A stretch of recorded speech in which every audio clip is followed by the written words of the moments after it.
What's up, sweet people? Hello and welcome back to my channel, or if it happens to be your first time here, welcome especially.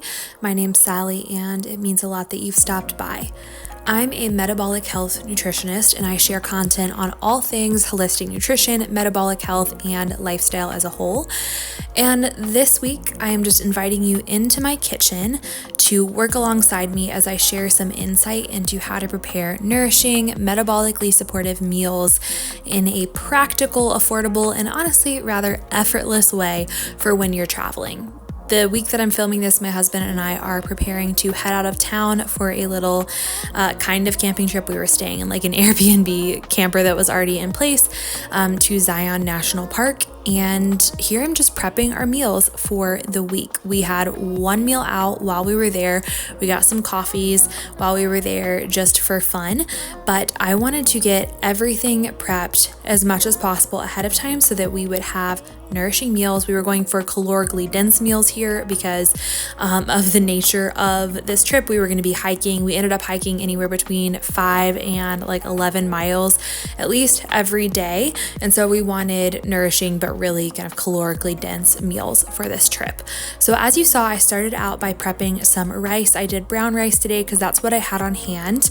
And I do soak my brown rice to get the phytic acid out for at least 12 hours, sometimes 24 hours. I think this was even like 36 hours. I just put water on it and I forget about it before I cook it. I do this with brown rice, but not usually with white rice. And again, it's to get rid of that phytic acid as much as is possible. I then put equal parts brown rice and water into my Instant Pot and I set it on the floor off to the side, but just got that going for 20 minutes. And then ultimately you'll see me in a little bit packing up my rice. Now I am getting started on some sourdough tortillas. And I just want to say here that my goal also with this video was to kind of show you the flow of things. Oftentimes I'll go like one thing at a time if I'm taking you into my day or into my week, like one recipe at a time, but I've decided to organize this a little bit differently and I'm showing you the order in which I am literally doing things. So I started the rice and I did this over 2 days, just FYI. I started some things on one day and then I finished them on the next day, largely because I wanted my sourdough products to have time to ferment. And these are things that I just kind of interspersed into my workday. It ultimately didn't take up too much time. It just required intentionality. But I'm trying to give you an overall idea of the flow of things and how I fit this into my routine. So rice is going and I got started on my sourdough tortillas. For these tortillas, I combined 420 grams of all-purpose flour with 14 grams of salt, 112 grams of lard, and I cut that into the dry ingredients with my fingers like I would if I were making scones or biscuits. And then I added 200 grams of water and 200 grams of sourdough starter. Now you can absolutely mix this with your hands or you can do what I did for a little bit of convenience and simplicity and throw it onto your stand mixer just with the dough hook attachment. And I think I let it knead for about 5 minutes. I wanted it to develop some good texture, but really just until it looked right. And I have trouble communicating how to know when it looks right. It just kind of takes doing it and feeling it and observing the process. But you know what? There's so many wonderful recipes online for this kind of thing. I was inspired by a recipe from Alexandra's Kitchen, but I adjusted it because I wanted to do an overnight ferment and I wanted to use lard as opposed to butter. So that's what I did. And while that was starting to mix up in my stand mixer, I got started on some muffins. I do just want to say that on a day-to-day basis, my husband and I are actually not eating a ton of bread products or sourdough products. There's nothing wrong with them. Like, I love sourdough. I share that a lot on my channel, but realistically, it's just not the most nutrient dense food that you can put in your body. And I prefer to allocate my carbs, even though I love the way sourdough tastes, oftentimes to foods that are going to pack more of a micronutrient dense punch. However, on a trip like this where we needed convenience, we wanted to be able to wrap up sandwiches and we wanted something easy to grab for breakfast, sourdough was so perfect and so helpful, and these muffins were just really helpful. I will link the recipe below that I followed for these sourdough double chocolate muffins. It's made with sourdough discard, but I do just want to say that the recipe again did not include an overnight ferment, but in order to get the full benefits of sourdough and make the grain as digestible as possible, it really does need to ferment for at least 12 hours. If you can do it more like 24 hours even, that's great. Different people probably have different opinions on what the minimum number is, but the bottom line is I wanted it to ferment overnight, so I just made the batter ahead of time and I popped it into the fridge. You'll see when I pull them out the next day that it got really thick, which is to be expected. I should have thinned it out a little bit more and just added a little bit more milk because they were a bit dry, which I also could have baked them for a little bit too long, but I do think it was because there wasn't enough moisture.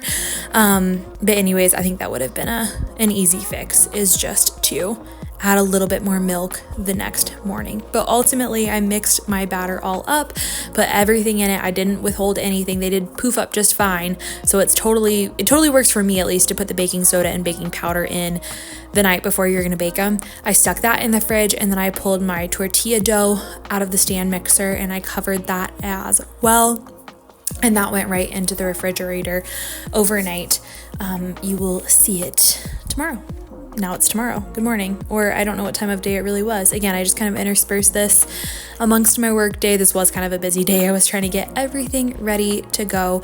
But I just want to reiterate that even though you're pretty much only seeing me in the kitchen, or you are only seeing me in the kitchen, because that's the context of this video, like, this is only a small part of my day, and you too can prep nourishing meals for your family. It just requires forethought and intentionality. So I preheated my oven, and again, I'll link the muffin recipe below. I don't even remember what temperature I preheated it to, but I divided my muffin batter amongst my muffin tins. I just oiled these lightly with avocado oil, and I think you could see as I was scooping it out that it was pretty thick. And then I grabbed the rice from the day before. I just ended up throwing this in the fridge because I got occupied with something else in the Instant Pot, but I took that rice and I put it into a bag to freeze. I've said this before, I don't love using plastic bags, and I never put like hot stuff in them, but they are convenient, and for things like this, in my mind, it is one of those things that is worth it occasionally. So I threw the rice in the freezer. This was also going to act as like an ice pack to help keep my cooler cold on the way to our trip. And then I put some chicken into the Instant Pot. We were going to use chicken for our lunches, so I just threw a bunch of chicken breast in, some salt, some avocado oil, put that into the Instant Pot for like 20 minutes to cook up. And what we ended up doing with this, you won't see the end result in this video because I only prepped the chicken and the tortillas ahead of time, but I mixed up avocado. This was Samuel's idea actually, and it was so delicious. I mixed up a bunch of avocado with the chicken, with a bunch of chopped onion, a bunch of lime juice, and salt. So it was like guacamole, but with the chicken in it. And then we wrapped it in the tortillas, and that was such a delicious, calorie-packed lunch for us to have when we were out on the trails or in between hikes. You can see now I am prepping those tortillas to be cooked. So I cut the dough up into, let me think, I think I did 16 tortillas, but you can count if you really look, and I can't count while I'm trying to narrate this at the same time. So something like that. I just cut them up into equal size portions. I rolled them out one at a time. My timer went off here, so it was time to pull the muffins out. So I pulled those out and set them to the side before continuing the process with the tortillas. And I just tossed those into a hot pan. The key with this, I found, is that you don't want to grease your pan. You want to keep it hot, but not too hot, and you don't want to let them cook for too long. So literally like 10 to 15 seconds, flip it over. Otherwise it starts to get crispy, and that's really not what you want. But I made this big, beautiful stack. These were so good, and they were so cheap. They did take some time. You could buy pre-made tortillas. Siete has some really good, like canola oil free, vegetable oil free tortillas. That's the brand I know of. I don't really know of others, but it's just so much cheaper to make them myself, and so I just decided to take the time and make it happen. So really the last thing that I have to do now is prepare the rest of my proteins. So I'm throwing some ground beef into a pan and just sauteing that literally with salt, pepper, and garlic powder. The plan for the ground beef is that we were going to bring some noodles and some pasta sauce. And again, just super simple, calorically dense option. Be able to throw that pre-cooked ground beef in with noodles that we'd cook at our trailer and pasta sauce for dinners. And that ended up working quite well. And then I also prepped some eggs. These were going to be the other breakfast item in the Instant Pot. Swapped that out with the chicken when the chicken was done. cooking eggs in the Instant Pot is great to prevent the shell from sticking because air gets in between the shell and the egg, if I'm understanding it correctly, and they're generally easier to peel. So that's a great little hack. In case you have an Instant Pot and you want to boil some eggs.